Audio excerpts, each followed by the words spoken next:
안녕하세요. 부자 오빠입니다. 제가 방금 일어나서 목소리가 좀 잠겨 있는데, 좀 양해를 부탁드리겠고요.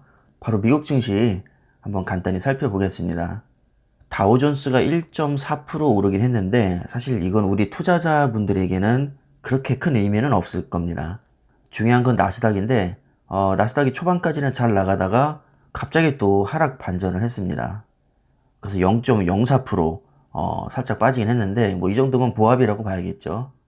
그리고 S&P 500은 0.6% 소폭 상승을 했고요. 필라델피아 반도체도 역시 나스닥과 굉장히 비슷한 흐름을 보이고 있죠. 1.8% 하락을 했습니다.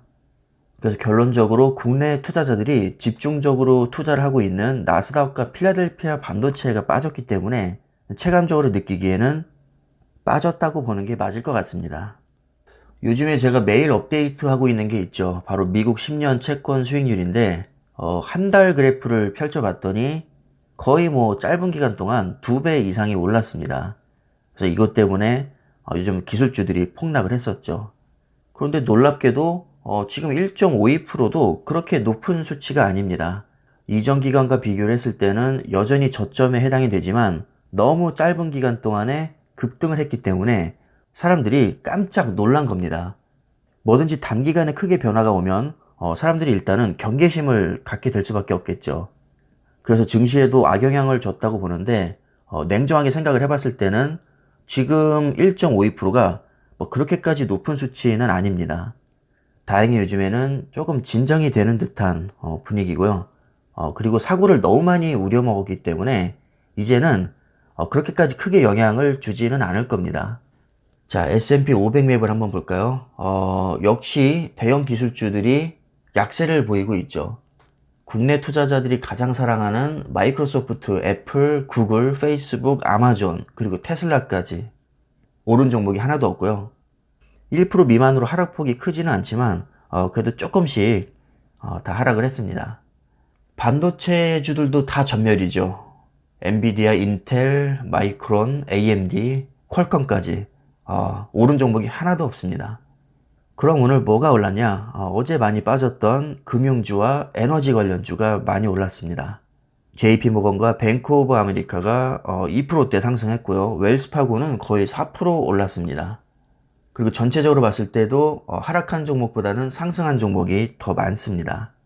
최근에 증시 상승을 견인했던 대형주들이 요즘에 약세를 보이고 있고 그 자금들이 중소형주 쪽으로 지금 분배가 되고 있는 상황입니다.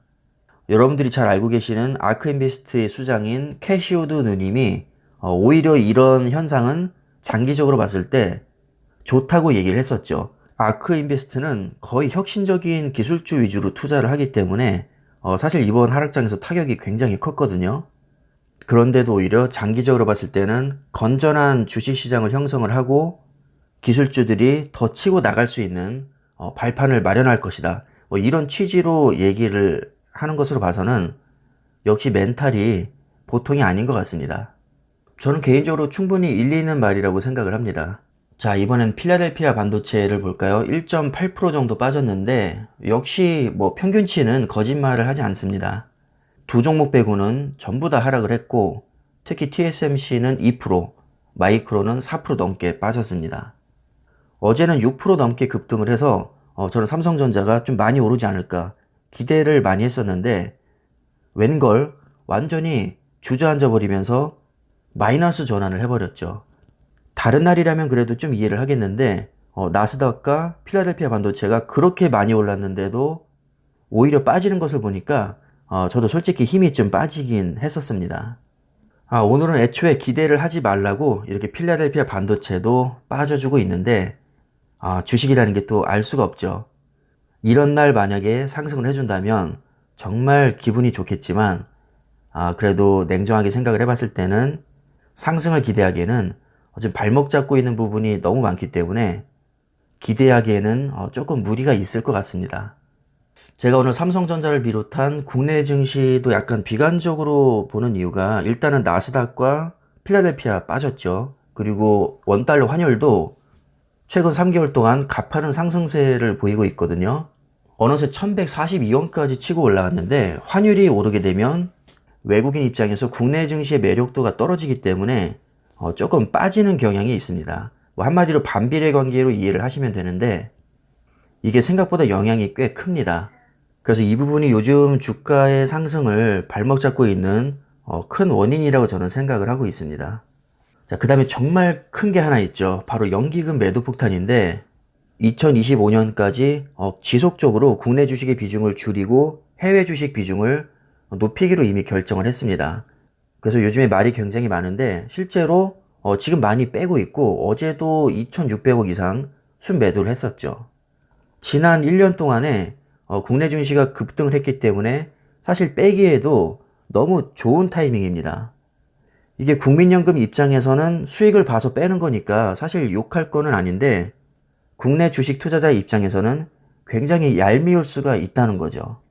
어쨌든 연기금으로 인해서 자금이 빠져나가고 주가의 하락이 유도되기 때문에 왠지 팀킬을 당하는 듯한 그런 배신감을 느끼는 투자자분들이 많은 것이 사실입니다. 그래서 리밸런싱을 다시 해야 된다. 뭐 이런 논의가 지금 나오고 있는 것 같은데 뭐 아직 어떻게 결정이 될지는 모르겠습니다. 더구나 심리적인 마지노선인 코스피 3000포인트가 깨지면서 이게 더 문제가 되고 있습니다, 지금. 연기금 때문에 국내 주식이 자꾸 하락을 하니까 나 국내 주식 덜어서 못해 먹겠다. 이렇게 얘기하시는 분들도 은근히 많습니다. 삼성전자는 좋은 실적에도 불구하고 이런 연기금과 환율 그리고 요즘 미국 증시 영향도 꽤 많이 받았죠. 이런 외부적인 요인으로 주가가 지금 오르지 못하고 있는데 저는 길게 봤을 때는 지금이 저가 매수 기회라고 생각을 하고 여전히 분할 매수를 들어갈 생각입니다. 우리 구독자님들이 워낙에 멘탈도 강하시고 요즘에 신나게 줍줍하고 계시다는 것을 저는 잘 알고 있기 때문에 사실 걱정은 되지 않습니다.